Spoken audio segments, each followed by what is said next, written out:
Everyone thinks a footballer's career has one starting point. It has about six. Academy, non-league, League 2, League 1, Championship, Premier League. Each one has its own money, its own lifestyle, its own version of what making it means, and most players live through several of them before anyone outside their hometown knows their name. This isn't the highlight reel version. This is what it actually feels like to live through every level. Here is exactly how it works. Stage 1, the Academy. You're 8 or 9. No waggies, no fame, just a kit bag, a minibus, and parents who now organize their entire week around a training schedule they didn't choose. School is background noise. The real curriculum is Tuesday and Thursday nights, plus Saturday matches against boys from clubs 2 hours away. By 16, if you're good enough, you get scholarship terms, roughly 100 to 200 pounds a week at a bigger club. You still live at home. Your idea of luxury is new boots, not a new house. This is the only stage where almost everyone believes they're going to make it. Almost none of them do. Stage 2, non-league. This is the stage nobody puts in the highlight reel, and it's where most released academy players actually land. National League or below. Wages here can be as low as 200 to 600 pounds a week. Some players still work a second job Monday to Friday and train in the evenings. You're playing in front of a few hundred people, half of whom know your uncle. No sports science department. No ice baths. Sometimes no proper changing rooms. But this is also where the game gets honest again. Nobody's protecting you here. And if you can perform on a mud pitch in February with 12 people watching, you can probably perform anywhere. Character building. Also, frankly, a bit miserable. Stage 3, League 2. The first rung of the professional pyramid proper. Wages jump. Call it 1,500 to 3,000 pounds a month for most of the squad. More for experienced heads. You're full-time now. Training every day, proper facilities, a club shop with your name occasionally in it. But the travel is brutal. Long coach trips to places most fans couldn't find on a map, and crowds that range from passionate to practically empty.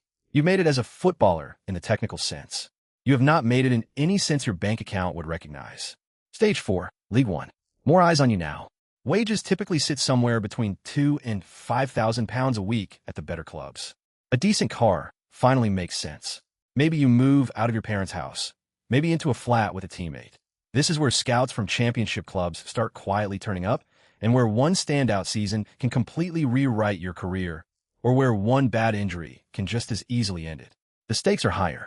So, is the scrutiny, even if it's still mostly local newspaper scrutiny rather than national. Stage 5, the championship. Now it starts to look like something. Wages can range enormously, anywhere from 10,000 to well over 40,000 pounds a week, depending on the club and your role in it. A proper house, a better car. Sponsors start sniffing around, even if it's just free boots rather than a global campaign.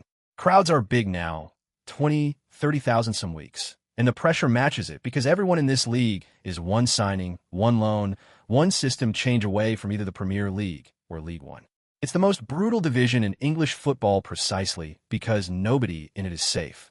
Stage 6, the Premier League. And this is where the numbers stop making intuitive sense. Wages here can run from 30,000 a week for a squad player to well over 200,000 a week for a genuine first-team regular at a top 6 club. The lifestyle detonates in every visible way.